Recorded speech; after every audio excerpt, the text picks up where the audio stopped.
कुंती भोज की ददक पुत्री प्रीता या कुंती को उसके पिता ने ऋषि दुर्वासा की सेवा के लिए नियुक्त किया था, जो अपने उग्र स्वभाव और आध्यात्मिक शक्तियों के लिए जाने जाते थे। कुंती ने श्रद्धा और अनुशासन के साथ ऋषि की सेवा की। उसकी भक्ति से प्रसन्न होकर ऋषि ने उसे वरदान दिया। उन्होंने उसे किसी भी स्वर्गीय देवता का आह्वान करने और उनसे एक शक्तिशाली पुत्र प्राप्त करने के लिए एक मंत्र सिखाया और यह मंत्र केवल 5 बार के लिए मान्य था। कर्ण का जन्म कुंती प्रसन्न हुई और वरदान की शक्तियों का परीक्षण करने के लिए उत्सुक थी। उन्होंने सूर्यदेव का आह्वान किया। सूर्यदेव उनके सामने प्रकट हुए। एक युवती होने के नाते वह एक बच्चे को जन्म देने के परिणामों से चिंतित थी। उसने सूर्यदेव से प्रार्थना की कि वह उसे क्षमा कर दे कि उसने अपने लड़कियों जैसे चंचल मन में उनका आह्वान किया। सूर्यदेव अपनी यात्रा के उद्देश्य को पूरा किए बिना जाने के लिए असहमत नहीं हुए, क्योंकि ऐसा करना एक देवता के लिए शर्मनाक था और अन्य देवता उनके बारे में हल्की बात करके। हालांकि उन्होंने उसे बच्चे के जन्म के बाद फिर से कुंवारी बनने का एक और वरदान दिया। इस प्रकार सूर्यदेव की कृपा से एक बालक का जन्म हुआ। अपनी लज्जा जानकर दूसरों के डर से कुंती ने बच्चे को एक टोकरी में रख दिया और टोकरी को नदी में छोड़ दिया। इसे एक सारथिक अधिरथ और उसकी पत्नी राधा ने अपनाया था। उन्होंने उसका नाम वासुसेना रखा और वह कर्ण के नाम से प्रसिद्ध हुआ। पांडव का जन्म राजा पांडु ने जंगल में शिकार करते समय तीर चलाकर 2 हिरणों को मार डाला।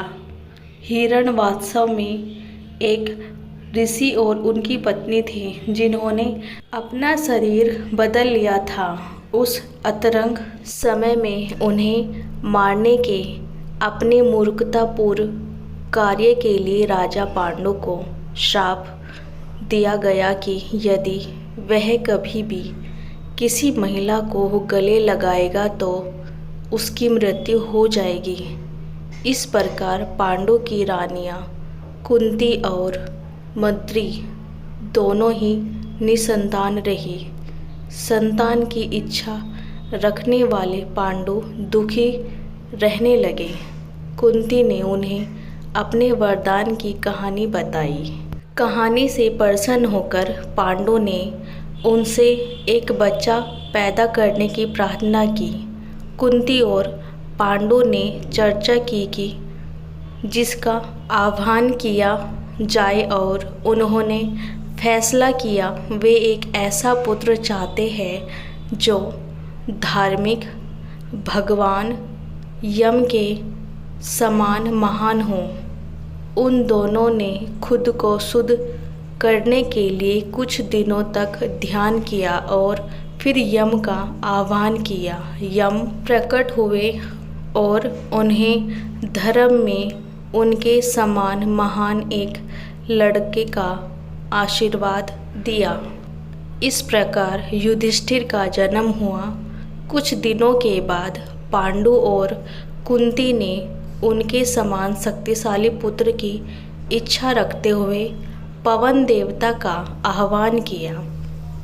पवन देव के आशीर्वाद से कुंती ने भीम को जन्म दिया, जिसने बड़े होने पर शक्तिशाली कार्य किए। अब एक ऐसे बेटे की चाहत थी जो शक्तिशाली और गुणी दोनों हों। उन्होंने देवलोक के राजा भगवान इंद्र का आह्वान किया। इस प्रकार अर्जुन का जन्म हुआ। पांडु ने अपनी पहली पत्नी कुंती को अपनी दूसरी पत्नी मंत्री को मंत्र देने के लिए राजी किया ताकि वह भी उनके लिए एक पुत्र को जन्म दे सके। मंत्री ने अश्वनी जुड़वा देवताओं का आह्वान किया। इस प्रकार नकुल और सहदेव का जन्म हुआ।